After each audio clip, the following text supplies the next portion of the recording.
another one of our cars. This one, I don't have the heart to sell this car for some reason. I look around and see all the stuff that's around here, and I'm like, I just like this car. It's a 74 Oldsmobile. I actually swapped a 68 Olds convertible Delma 88 full-size car that I had for it. And this thing is just a blast. It's got plenty of power. It sounds awesome. Looks like a Nova, but it's not a Nova. They made the Oldsmobile, the Pontiac, what was their version of it? Ventura.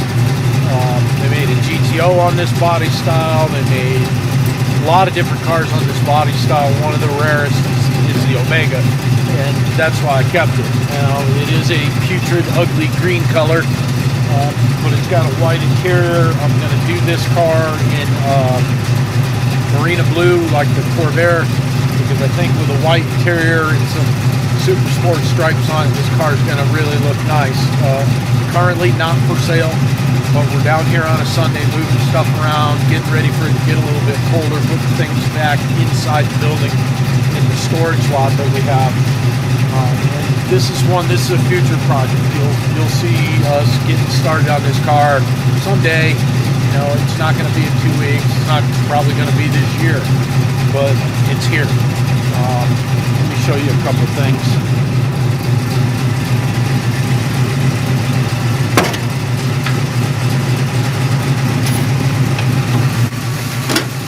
Previous owner redid the original motor. It's a 350 rocket 4-barrel.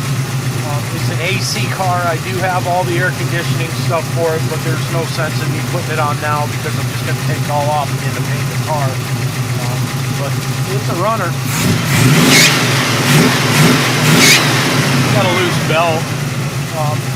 He completely went through the motor. This guy's a Mercedes technician, so very meticulous on everything that he does. And like I said, it's just a cool car. We're going to do some upgrades on it and put a coat of paint, get some of the chrome done. And, this will be one we'll probably show this car around maybe next year. But I've had a lot of people ask about, oh, I like that Omega in the background. Well, there it is. We charged the battery up overnight last night and put it in there, and the thing lit right off. You just touch the key and this car's running. It's a little cold-blooded. You got to sit there and nurse it for a little bit until the head temp starts coming up, and then it atomizes the fuel and everything runs. So may end up changing the rear end gear in it a little bit, but I just love the way this car sounds. It drives super nice. It's got some atomic air freshener in there. I've had this car well over a year, and that air freshener is still killing it. You walk in there, it's like, no! I don't particularly care for the smell, but it's a potent one. But there it is. Joe's going to walk around, just walk you down the sides of it and whatnot. The car's patinaed, and then he put like a matte clear on it, which I'm not all for that, but minimal rust. It's got a little bit on the bottom of the front fenders, and that's it. It's a very easy car to go over.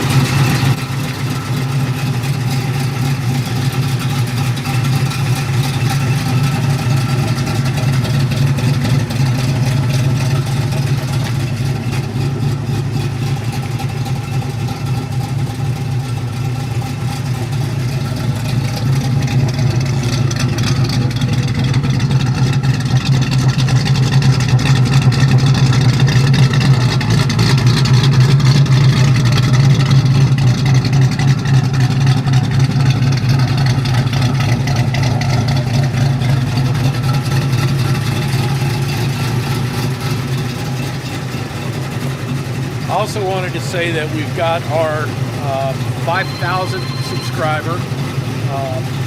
Hang on, I'm just going to hang this up because I'm in the middle of a dissertation. Oh, it's Matt. I got to go.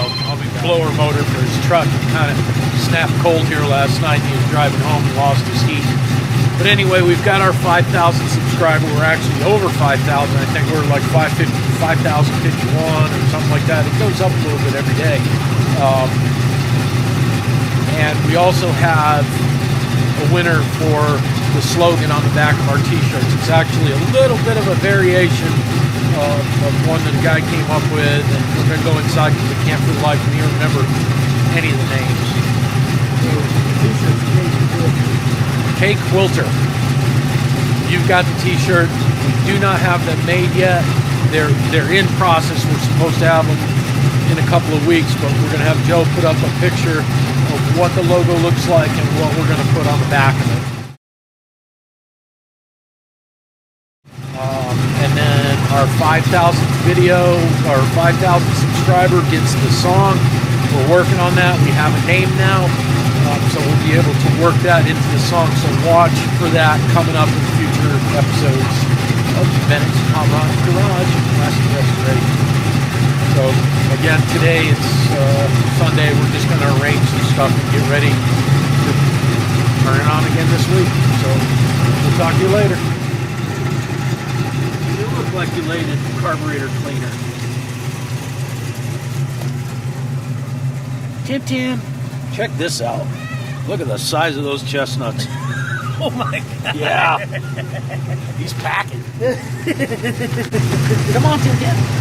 Come on. Come on.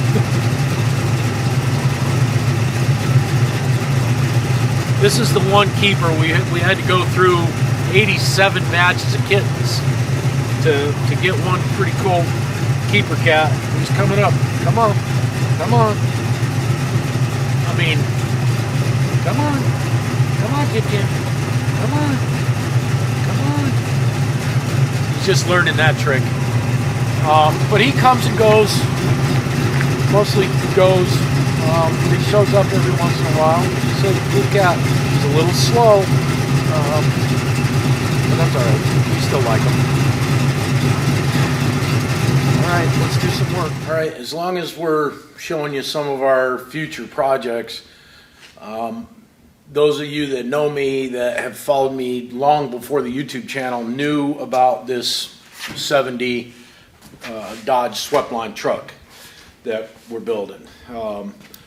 Kind of got burned out on it, kind of wasn't able to back corner it because the owner, who is currently behind the camera, didn't really hound me on it, but it's time. We got to get some stuff done on this truck. So we're gonna get painting on it, and so we can get glass in it, make it run.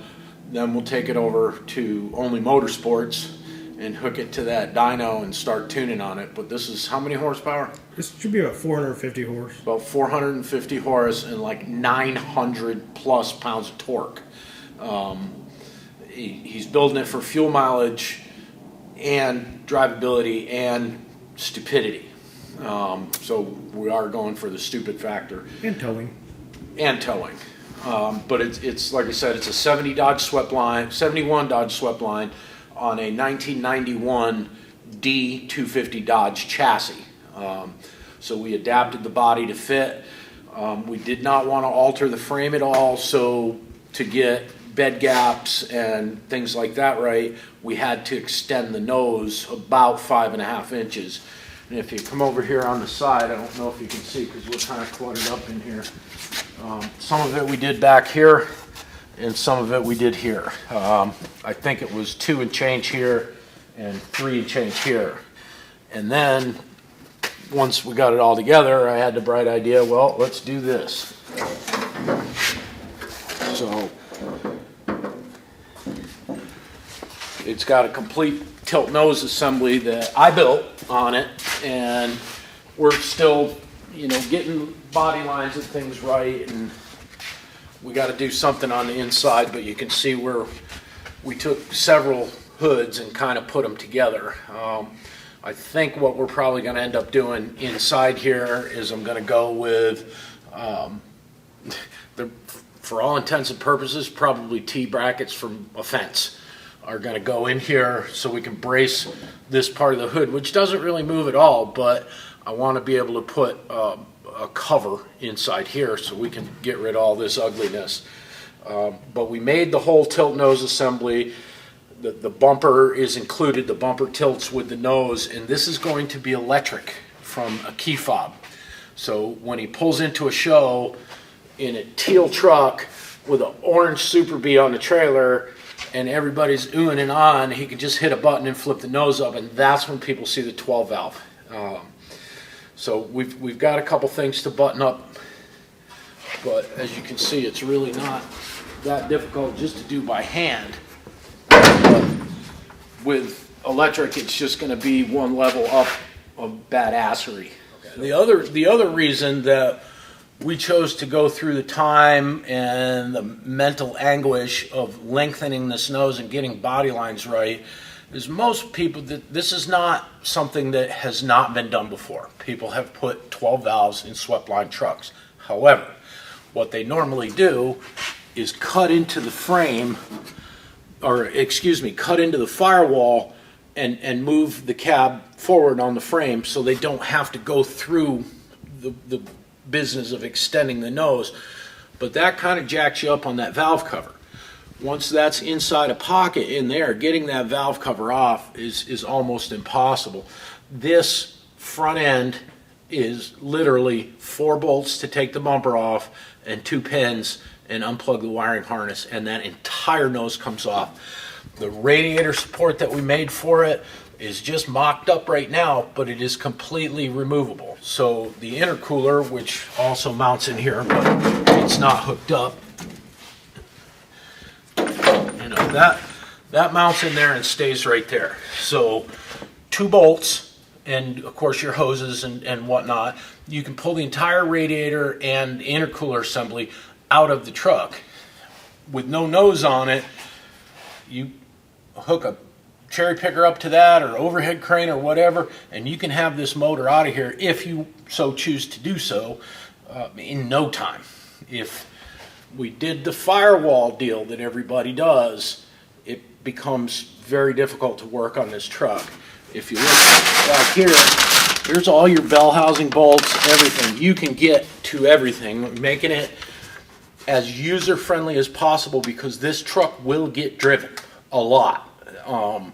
So it needs to be workable. You need to be able to access things, and that's why we're going through, like I said, the time and the mental anguish of figuring out ways around just making it fit. I don't only want to just make it fit, I want it to be custom and very, very user-friendly. So this is going to be an interesting project for you diesel guys out there. So just stay on board, share, like, all of the above. Get us some more subscribers. I know you guys, some people, oh, you're just marketing, blah, blah, blah. No, we're working on cars, and we're trying to show you everything we do. We answer questions for people routinely, almost a daily basis. People ask me, what is this tool that you use, or how did you go about doing that, or what have you. The entire concept behind this channel was not a fame thing, not a marketing thing, not anything. It's to show people what can be done and how we do it, and customers to be able to tune in and see us working on their cars, which I know it's slow, and some people go, oh, you never finish anything. Well, you start working on 14 cars and see how quickly you finish them. But I got 14 happy people that we're building cars for. So when they start getting done, they start getting done. I've got 2 over there now, the Mustang and the Jeep Tub, that by the end of the week will be ready to go into paint. So we're going to have some paint videos for you. We're going to have some paint prep and do's and don'ts of painting. This truck is going to get some paint on it very shortly. So we'll be able to give you a lot more content on how we go about putting the color on these things and how we strive to make sure once the color goes on them that it is just spot on perfect. We don't slingshot paint onto anything. It's going to be right or it's going to be redone. My Dart, the 65 that I got all the trophies with a couple of years ago, I actually painted that car 2 times. Because the first time I just wasn't happy with it. Anybody else would be, but I just was not. So I wanted it perfect, and all the trophies up on the top of my desk and the plaques on the walls and the people that remember the car, it served its purpose. It did what I wanted it to do. So that's what we're doing. So thank you all for being part of this. It's I hope I managed to stay alive to see it be what we all see it being. There's a lot of people out there that got a lot of faith in me to follow along and to help out and sacrifice and make this a reality. And here we are. So again, thank you all very much for being part of it. So we'll see you. It's a cool truck. Sweptlines are really coming around.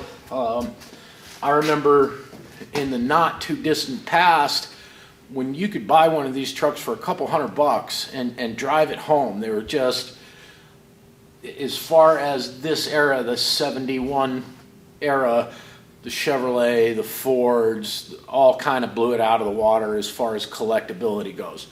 The Sweptlines now are at that level or very near the level of C10s and bump side Ford trucks. And we're going to be the only one that has one like this. So I know a lot of you out there are Mopar fans or just Sweptline in general fans. You remember my shop truck that I had with the stroker motor in it that was ridiculous, undrivable 735 horsepower NASCAR pickup truck for the street. Well, we're doing one now that's a little more user friendly but still kind of different enough for people to go, oh my God, look at everything that's been done. So we got like I said, all the body work is pretty much done on the truck. I do have the bed for it. We got rid of the stake caps, the stake pockets. We shaved those. We're putting 68 Dodge Charger side markers in this. The little round one, 68, was the first year for side markers. We had to also alter over here because your diesel Dodge trucks, your later model Dodge trucks, had the fuel fill in the side. So we cut it out of the 91 truck, made it into the 71 body, and flawless with a door and everything. And we put Cadillac taillights in it, which is an old school custom thing that people did, but we're doing it anyway because I like it, Joe liked it. It's cool. Like I said, everything's pretty much smoothed out. This is not a top flight restoration. We didn't do anything to the chassis. It was a run and driving truck. Joe has spent gobs of money making that motor do what it does. We're going to show you at some point. We've got another 12 valve truck that is kind of over the top as far as horsepower, torque, things like that. We'll show you that truck in a while too. But this one's going to be in here. We're going to get Matt doing some of the work on it, and Austin, because it's his dad's truck. So we're going to, all hands on this. Of course, we've got all our ongoing projects that we're going to do, but at least with the vehicle in here, if we get some downtime, we'll be able to do something on on this truck. I'd like to see this one done. This one's going to be great advertisement for the shop because of all the little tricks. And I mean, I haven't showed you everything that we've done to this, but it's got a custom dash with Dakota digital gauges, vintage air, a lot of really cool stuff on this truck, and probably going to end up doing power windows in it too. I mean, why not? It doesn't make any sense now. You got all that stuff, you might as well have power windows. But the power windows, if we do that to this truck, the ones we'll use, they now sell switches that your regular window crank goes on. So you mount everything in the door, your power window, your motor, your wiring, all that goes in the door, and it's got a knob that sticks out. You put your window crank, you just move your window crank down a little bit for the window to go down, or pull your window crank back a little bit to put the window up. So that's kind of a slick thing that I think we'll throw in, and we're probably going to start using those a lot more on some of the older vehicles that we do. So stay tuned, it's coming. Again, Sunday we're just trying to fill you in on some of the other things we got going on. I know that I bore you with everything that we got going on. The Packard, Rick Northern's 38 Packard that I've had in the back in storage for forever. That came with me from the old shop. It's something you can't get parts for. It's one of, I think, 11 in the world in existence. It's a cabriolet sedan rumble boot, whatever. I don't know. There's really some cool stuff about it. But it's got a steering issue. And some of the steering stuff that's in it is real sloppy, and we can't get it. So we're going to, now that we've got this shop and we've got more equipment and more knowledge and a place to actually work on it, we're going to try and fab something up for it to make it work. But that's a really cool car. Not my thing, the older cars, but a 38 Packard rumble seat convertible, straight 8, you know, kind of slick. So we'll get into that later on in the week. But that's it. That's the update. It's Sunday. All of you know, if you watch, I mean, we put a video out every day, 7 days a week. And those of you that know me know that I'm here from bell to bell 7 days a week. And I never get time off. I never take time off. This is my life. This is what I do. But today, I'm going home. We moved a lot of cars around yesterday, kind of tired, kind of old, kind of fat. All those things contribute to, I'm going to go watch some movies and eat some popcorn and just kind of chill out today, and that's it. So we will see you in the next video.